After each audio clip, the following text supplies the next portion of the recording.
আজকের ক্লাসটা ভীষণ ইম্পর্টেন্ট।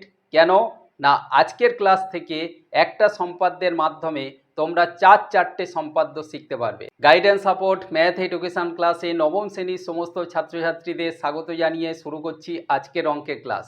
আজকের ক্লাসে আমি শেখাবো সম্পাদ্য, অর্থাৎ ত্রিভুজের সমান ক্ষেত্রফল বিশিষ্ট সামান্তরিক, রম্বস, আয়তক্ষেত্র এবং বর্গক্ষেত্র কিভাবে অঙ্কন করা যায় আজকের ক্লাস থেকে তোমরা শিখতে পারবে। অর্থাৎ আজকের ক্লাসটা ভীষণ ইম্পর্টেন্ট। কেন না, আজকের ক্লাস থেকে একটা সম্পাদ্যের মাধ্যমে তোমরা চারটে সম্পাদ্য শিখতে পারবে। সুতরাং আজকের ক্লাসটা ভালো করে বুঝে নেওয়ার চেষ্টা করো।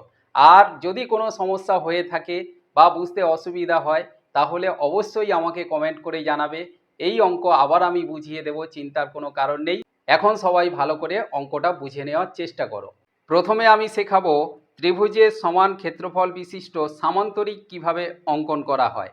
দেখো, এখানে আছে 5 সেমি, 8 সেমি ও 11 সেমি দৈর্ঘ্যের বাহু বিশিষ্ট একটি ত্রিভুজ অঙ্কন করি এবং ওই ত্রিভুজের সমান ক্ষেত্রফল বিশিষ্ট একটি সামান্তরিক অঙ্কন করি যার একটি কোণ 60 ডিগ্রি। অঙ্কন প্রণালী ও প্রমাণ লিখি। দেখো, সম্পাদ্য কোষে দেখি 13-র 2-এর দাগের অঙ্কটা আমি আজকের প্রথমে করাচ্ছি।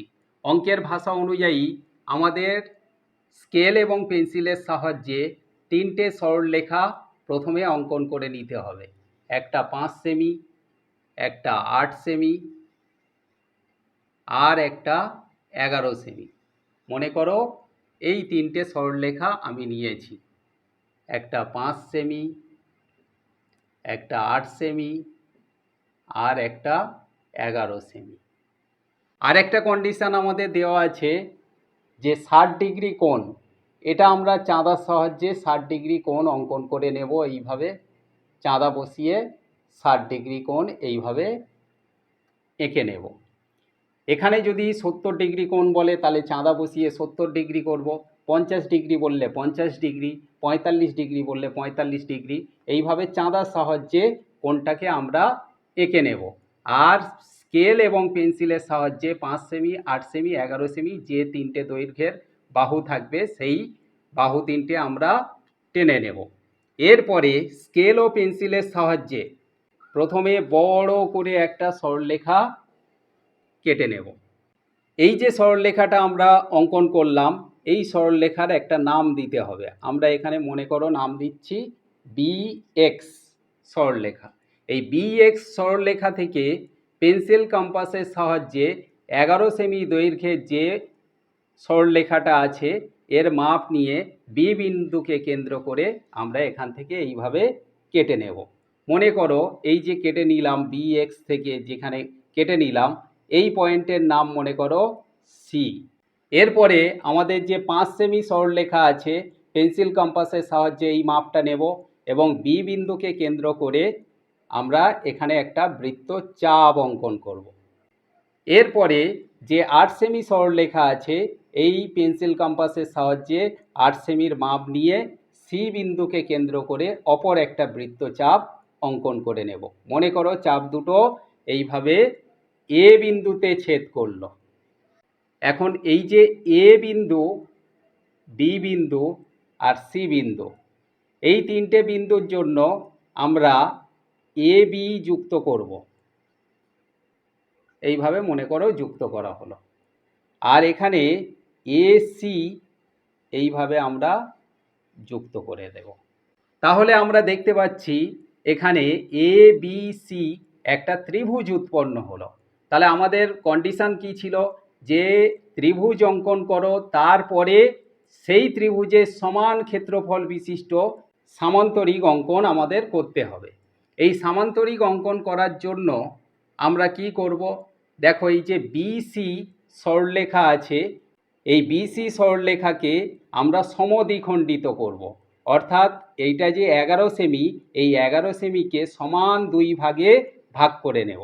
এর জন্য আমরা কি করব, এই যে বি বিন্দুকে কেন্দ্র করে মনে করো অর্ধেকের বেশি নিয়ে একটা বৃত্তচাপ এইভাবে আমরা অঙ্কন করে নেব। আবার এদিকেও একটা বৃত্তচাপ অঙ্কন করে নেব। মনে করো এইভাবে আমাদের বৃত্তচাপ অঙ্কন করা হলো। ঠিক একই মাপ নিয়ে এখন আমরা সি বিন্দুকে কেন্দ্র করে অপর বৃত্তচাপ উভয় দিকে অঙ্কন করব।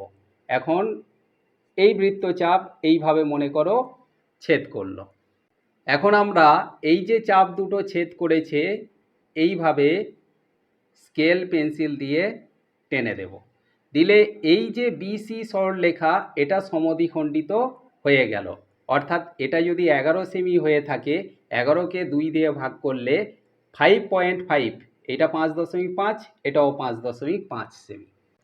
এরপরের কাজ আমাদের এই যে বিসি যে সরলরেখাটা আছে এর সমান্তরাল একটা সরলরেখা এই এ বিন্দুকে কেন্দ্র করে আমাদের অঙ্কন করতে হবে। এর জন্য অর্থাৎ এই যে সমান্তরাল সরলরেখা অঙ্কন করার জন্য আমাদের অনেকগুলো প্রসেস আছে, তবে সবচেয়ে সহজ যে প্রসেস সেটা আমি তোমাদের শেখাচ্ছি, ভালো করে বুঝে নাও। প্রথমে আমরা বিসির মাপ নেব পেন্সিল কম্পাসের সাহায্যে। বি বিন্দুকে কেন্দ্র করে সি পর্যন্ত মাপটা নেব। যে মাপটা নিলাম সেই মাপ দিয়ে এ বিন্দুকে কেন্দ্র করে একটা চাপ অঙ্কন করে নেব। মনে করো চাপটা এইখানে ছেদ করল।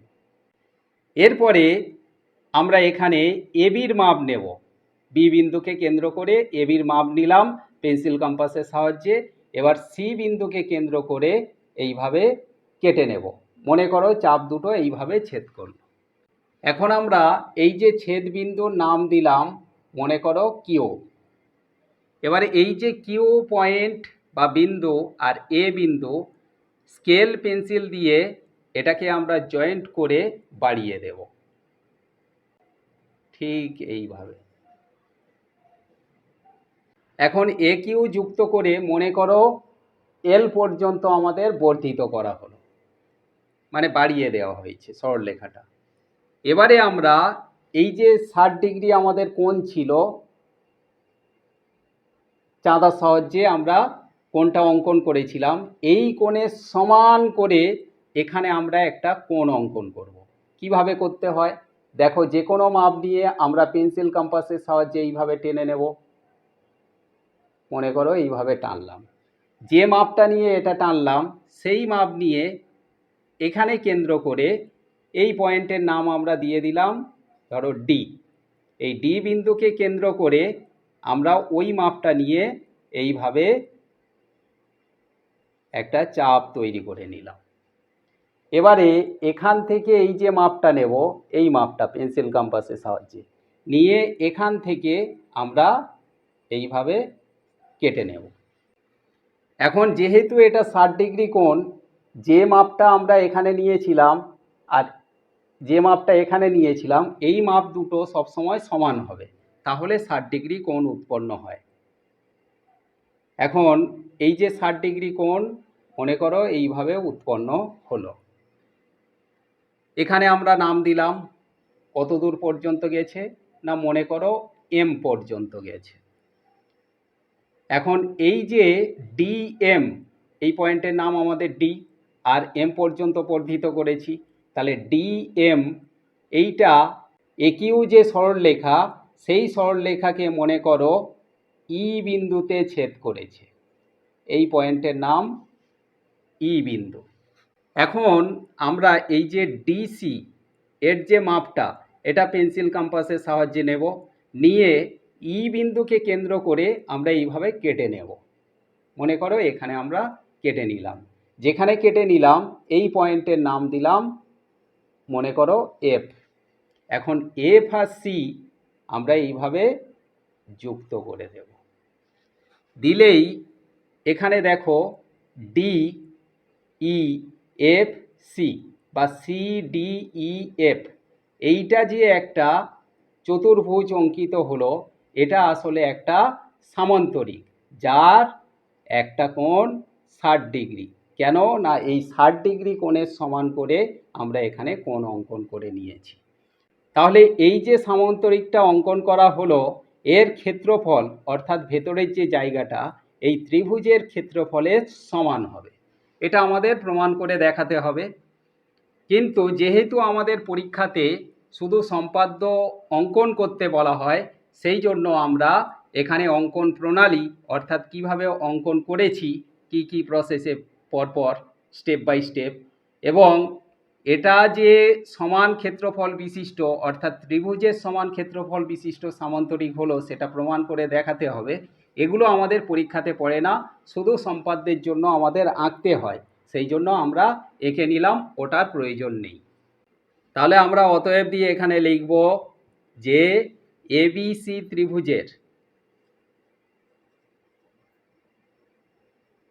এখানে ত্রিভুজ চিহ্ন, এর সমান ক্ষেত্রফল বিশিষ্ট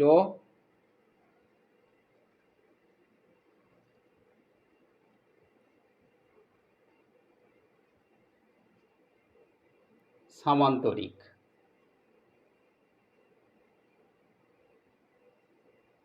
কি? CDEF।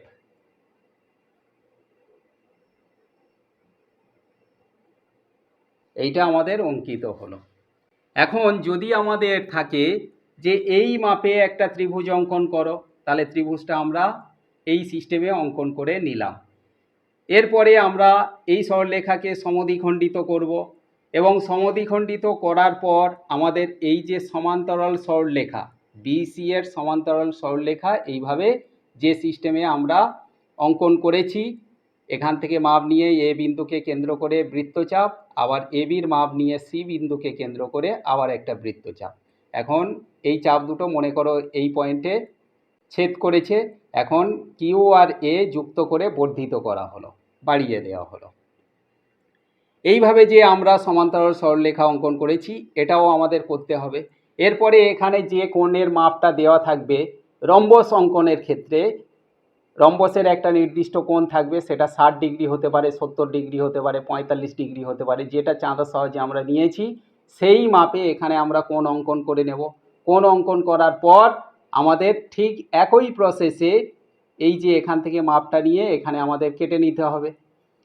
এইভাবে যদি আমরা কেটে নিই তখন দেখতে পাবো যে এই সামান্তরিকের ক্ষেত্রে আমরা জানি যে এইভাবে সমান্তরাল বাহু থাকে,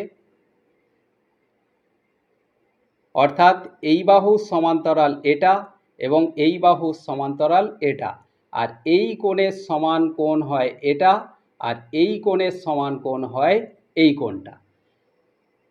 এই বাহুটা মনে করো 5 সেমি, তাহলে এই বাহুটাও হবে 5 সেমি, কিন্তু এই বাহু তখন 5 সেমির থেকে ছোট হয়ে যাবে, হয় 4 সেমি বা 3 সেমি। এখন এখানে যে বাহুটা হবে, যে মাপটা 4 সেমি বা 3 সেমি, এই বাহুটাও সেই একই মাপ হবে। তাহলে আমরা এখানে দেখতে পাচ্ছি যে বিপরীত সরলরেখাগুলোর মাপ একই হবে, কিন্তু রম্বসের ক্ষেত্রে আমাদের এইভাবে দেখব যে সামান্তরিকের সঙ্গে একই ব্যাপার, এই কোণের সঙ্গে এই কোণ সমান হবে, এই কোণের সঙ্গে এই কোণ সমান হবে, কিন্তু এখানে যে বাহুগুলো ছিল এইটা 5 সেমি, এটাও 5 সেমি, তখন এটাও 5 সেমি, এটাও 5 সেমি, বা 3 সেমি করে যদি হয় তাহলে সব বাহু 3 সেমি হবে, যদি 4 সেমি করে হয় সব বাহু 4 সেমি হবে। তাহলে এইভাবে একই প্রসেসে আমাদের এখানে সামান্তরিকের জায়গায় রম্বস অঙ্কন করা হবে এবং তখন বাহুগুলো সব সমান হয়ে যাবে। ক্লিয়ারলি বুঝতে পারলে আশা করি। তাহলে এখান থেকে আমরা শিখলাম সামান্তরিক অঙ্কন, রম্বস অঙ্কন। এবারে মনে করো যে আমাদের আয়তক্ষেত্র অঙ্কন করতে হবে। তাহলে আয়তক্ষেত্রের সিস্টেম কি না, আমরা জানি এইভাবে আয়তক্ষেত্র অঙ্কন করা হয়, অর্থাৎ এই বাহু সমান্তরাল এটা এবং সমান, তাহলে সমান ও সমান্তরাল, এটা যদি 6 সেমি হয় এটা 6 সেমি, আবার এটা 4 সেমি হলে এটা 4 সেমি, তাহলে এই বাহুর সঙ্গে এই বাহু বিপরীত দিকের বাহুগুলো সমান ও সমান্তরাল হয়। আর এখানে আমাদের সামান্তরিক বা রম্বসের ক্ষেত্রে দেখতে পেলাম বিপরীত কোণগুলো পরস্পর সমান হলো, কিন্তু এখানে আমাদের আয়তক্ষেত্রের ক্ষেত্রে এখানে সব কোণগুলো আমরা সমকোণ পাবো, অর্থাৎ 90 ডিগ্রি পাবো। তখন আমাদের এই কোণের মানটা দেওয়া থাকবে না, কোণের মানটা তখনই দেওয়া থাকবে যখন সামান্তরিক অঙ্কন করতে হবে বা রম্বস অঙ্কন করতে হবে, তখন কোণের মান থাকবে। কিন্তু আয়তক্ষেত্র বা বর্গক্ষেত্র অঙ্কন করার জন্য আমাদের এখানে কোণের মান দেওয়া থাকবে না, তখন আমাদের কি করতে হবে, তাহলে এই কোণটা অঙ্কন করার কোনো প্রয়োজন থাকবে না তখন। তাহলে এটা আমরা কেটে দিলাম।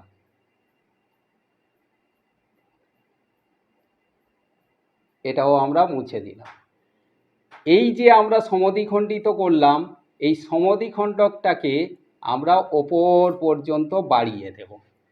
দিলে সমদ্বিখণ্ডক মানে এই কোণটা সমকোণ অর্থাৎ 90 ডিগ্রি। তখন এখান থেকে এই যে ডিসির মাপ নিয়ে এখানে যে পয়েন্ট, এই পয়েন্টের নাম মনে করো ই, এইখানে যে ছেদ করেছে, এই ই বিন্দুকে কেন্দ্র করে ডিসির মাপ নিয়ে এখান থেকে আমরা কেটে নেব। এখন এফটা তখন এখানে হবে, এই পয়েন্ট। তখন এই এফ আর সি আমরা যুক্ত করে দেব। দিলে আমরা দেখতে পাবো যে এখানে এই বাহুর সঙ্গে এই বাহু সমান হবে, আবার এই বাহুর সঙ্গে এই বাহু সমান হবে। তখন এইটা কি হবে না আয়তক্ষেত্র হয়েই যাবে। আর যদি বর্গক্ষেত্র হয় তখন পুরো একই প্রসেস, তখন দেখব যে আমাদের এই সব বাহুগুলো সমান হয়ে যাবে, তখন হয়ে যাবে বর্গক্ষেত্র। আশা করি আজকের ক্লাসে সম্পাদ্য বুঝতে কারোরই কোনো অসুবিধা রইল না। আর ইনকেস যদি কোনো সমস্যা থেকে থাকে, আমি আগেই বলেছি অবশ্যই আমাকে কমেন্ট করে জানাবে, আমি আবার বুঝিয়ে দেব, চিন্তার কোনো কারণ নেই। সবাই ভালো থেকো, সুস্থ থেকো। আর অঙ্ককে কখনো মুখস্থ করতে যাবে না, কারণ অঙ্ক কোনো মুখস্থ করার সাবজেক্টই নয়। অঙ্ককে বুঝতে হয়, অঙ্কের সিস্টেমকে জানতে হয়, আর অঙ্ককে বেশি বেশি করে প্র্যাকটিস করতে হয়, তবেই অঙ্কে ডেভেলপ করা যায়। আর এমন সব অঙ্কের ভিডিও পাওয়ার জন্য অবশ্যই গাইড অ্যান্ড সাপোর্ট চ্যানেলটিকে সাবস্ক্রাইব করে সঙ্গে থেকো।